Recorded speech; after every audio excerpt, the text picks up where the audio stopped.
दिवसा देवा तुमची मूर्ती ध्यानात त्याचा लागेना अंत स्वप्नात आले माझ्या शंकरजी दत्त स्वप्नात आले माझ्या शंकरजी दत्त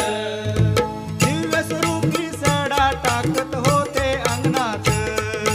दिव्य स्वरूपी सडा टाकत होते अंगणात हल्लक म्हणून भिक्षा मागत आले दारात